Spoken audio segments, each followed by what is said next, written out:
Si Jesus, doon ay mga higayon nga friendly kaniya ang mga Parisiyo. So atong tan-aw nga doon ay duha ka grupo sa mga Parisiyo. Doon ay kanang critical kang Jesus, mao kining mga Parisiyo ha nga magsigi og pakiklantugi, magsigi og pangitag pamaagi pagbitik kang Jesus. Apan doon na po'y pundok sa mga Parisiyo nga friendly samaan ni karon nga usa ka Parisiyo midapit kang Jesus sa pagpangaon. Si Jesus freely accepted the invitation. So miadto siya sa balay sa mga Parisiyo og didto nakigsalo kaniya. Ang mga Parisiyo atong tan-an hinumduman nga kini sila nga mga tawhana very meticulous sa mga details sa traditions. So every detail must be followed strictly. Kini ang Parisiyo nakabantay nga si Jesus mikaon nga wala manghulaw. Sa wala pa sa mukaon. Apan gingna sa ni Jesus nga kamong mga Parisiyo naghinlo sa gawas nga bahin sa tasa o plato. Apan sulod ninyo, puno kamo sa panikas o kadautan. So iya karon giingnan kining mga Parisiyo, gistritan niya sulti, usay bot niya ipasabot, usay bot ipasabot ni Jesus nga masabtan ni ining mga Parisiyo.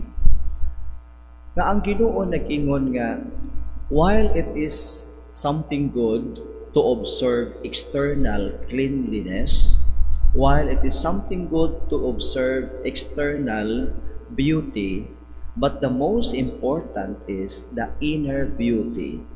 Nga dili kita magpagapos sa kitawag nato nga mga externalism. Kay ang mga Parisiyo, they so much emphasized the so-called external acts. Apan si Jesus karon giyatagan niya emphasis kung unsa ang naas kahiladman. Unsa naas ay kahiladman, that is most important. Unya, gingnan sa ni Jesus nga, your external acts never sanctify you, but it must be the interior disposition that sanctifies your external action. So, mao ni sa ang sa mga Parisiyo, more on external. But, gipalaw man ni Jesus ang maong balansayon. Gipalaw man niya sa pag-ingon nga kamo mga Parisiyo naghinlo sa gawas, so more on external, makita sa mga tao. Apan ang bahin sa sulod, maoy wala ninyo hinloi. Puno kamo sa panikas o kadautan. So doon ay kitawag na ito nga panagbulag sa kinabuhi nila. Ang ilang private life, ang ilang inner life, daghan kayong limpyuhanan. Apan sa external life, makita sa mga tao nga kabuutan na anak niya, kana karelihiyoso anak niya, kani ka masinugtanon niya sa balaod, they observe every detail of the tradition. Ang pag-ingon ni Jesus sa Parisiyo, ay kamo mga Parisiyo, mga buang kamo. Dili ba, ang naghimo sa gawas, mao po'y naghimo sa sulod. Sa iyang gikorek ang tradisyon nila, apan dili aron bungkagon, kundili aron palawman ang maong tradisyon nga tradition should not be concerned only of external but must be concerned of interiority of the person. Nga ang pinaka-concern sa tradisyon nga exterior dili, interior hinuon. Ang pinaka-concern sa tradisyon, di usab nato mga tradisyon karon sa simbahan, o sa ito mga balansayon sa simbahan. So for example, kanada, musulod kita sa simbahan, mukhaan kita, muluhod kita, or muhatag kita og pagtahod, genuflection, or bowing, muhatag kita pagtahod tungod kay this is a sacred place. Kana nga tradisyon, so, dili unta mahimong external only, kundili mamahimo nga ma-part sa atong interiority, sa atong interior life, nga mahimo kitang respectful.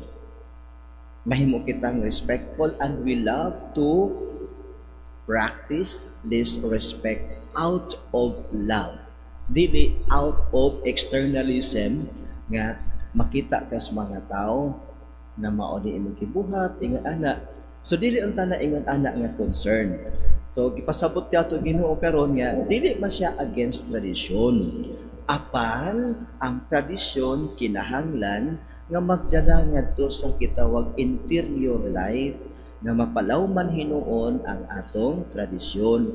Sa atong tradisyon mapalawman ang atong pagtuo. So para gud sa ato karon nga sa Pilipino, sige, how do we inculcate love of parents, mother and father, or those who are elders? Diba ang atong balansayon pag-amin sa kamot. O mo na atong balansayon pag-amin. Kadang pag-amin kinahanglan himuon with the interior disposition to show respect. Dili lamang kay muamin ka kay para makita ka sa mga friends o makita ka sa imong mga cousins nga uy buutan ni bata. So dili na siya ang concern, kundili mapalawman ang atong pagsabot ug ang pagbansay sa pulong o kasuguan sa Dios. So hinumduman nato nga kining naamantay external expressions, apan kini unta nga external expressions must be connected to our interior disposition. Na ang disposition nato makonek sa atong action. So mao po ni karon sa simbahan, karon sigiglalis ni mga taga-simbahan, sigiglalis ni mga laiko. Unsa ba gyud ang pagkalawat? Ana or anak? Magsige gitaglalis ani asa mo gisakto ani? Uy, both are mandated by the church. Both actions, kalawat sa ana or kalawat sa anak. Both are approved by the church. Apan kini bang pag-ana o kini bang pag-ana makahimo nimong holy? No. This will not make you holy. And this will never make you worthy before the Lord. Kung sa di ay, minaw. Ang gikinahanglan sa teachings of the church, kung sunod yun nato, interior disposition, inner.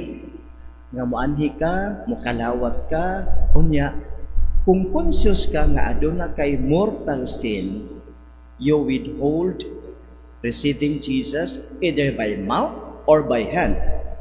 First, you go to confession. Mo na ang teachings of the church. It doesn't mean nga kung kalawat ka sa baba, mahimo kang holy. It doesn't mean nga kung kalawat ka sa baba, you are holier than those who receive Jesus in hands.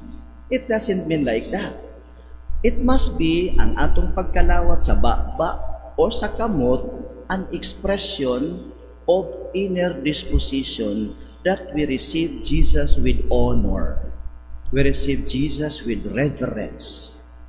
Kana pagkalawat sa baba, it must be an expression of reverence of Jesus.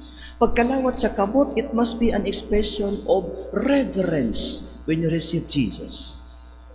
So mao ni usay concern ra kay tas external apan wala ta nakakonek sa atong interior disposition. Gikan ang uban mo kalawat sa baba, ana dito. Abi nimo kining atong baba limpyo kay sa atong kamot. Parehas ra na oy. Ang atong kamot ug atong baba usara na ka tawo, kana nga tawo makasasala na nga tawo. There is no single part of our being human nga walay sala. Ang imong baba makasasala, imong dila makasasala, imong kamot makasasala. Dito, usa man naay part sa atong body nga walay sala.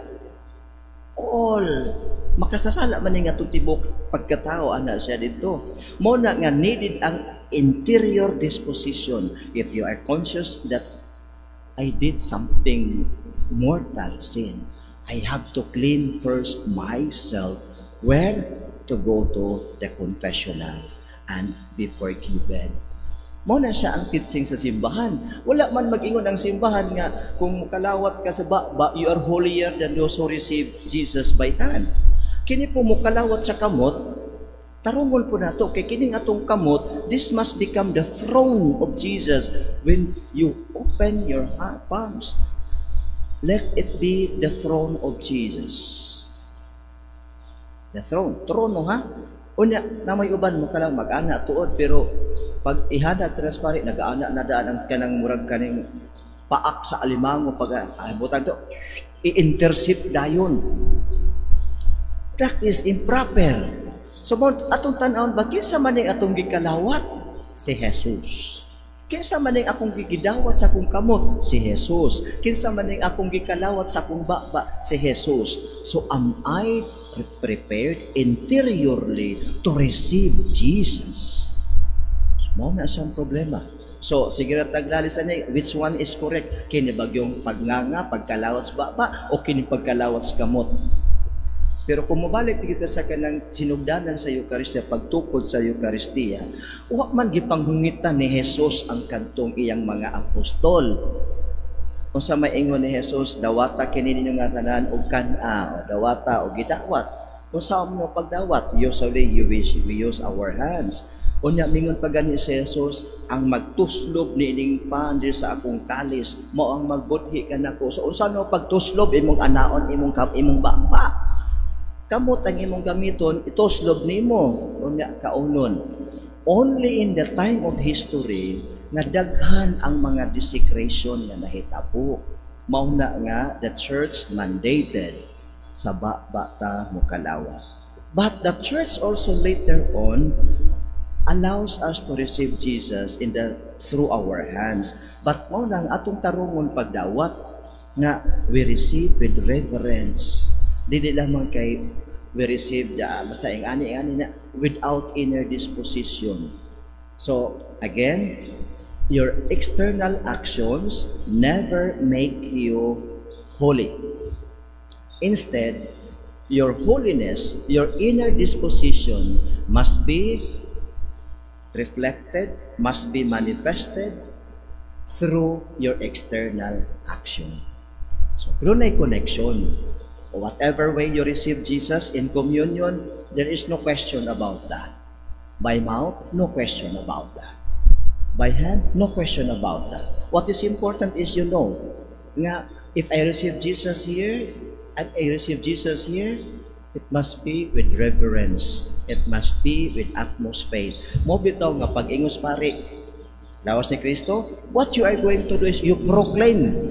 Kung sa imong i-proclaim, you proclaim your faith. Amen. Dili kay you proclaim your gratefulness. Lawas ni Kristo, salamat Father. Napara ba'y mga lawat ka taga dinhi dapit sa regla, no? Lawas ni Kristo, salamat Father. You are to proclaim your faith. In your disposition ba nga, I believe this is Jesus. So when the priest say, lawas ni Kristo, salamat Father. May ka nga, Amen. So mao na nga, ang mga Parisiyo, gi-correct na karon ni Jesus, nga do not just be concerned of externals, but above all, be concerned of your interior disposition of practicing religious practices, practicing her tradition. Always remember, it must come from the heart, gikan sa kasing-kasing. Manindog kita o gato karon nga ipadangat ang atong mga pangaliya.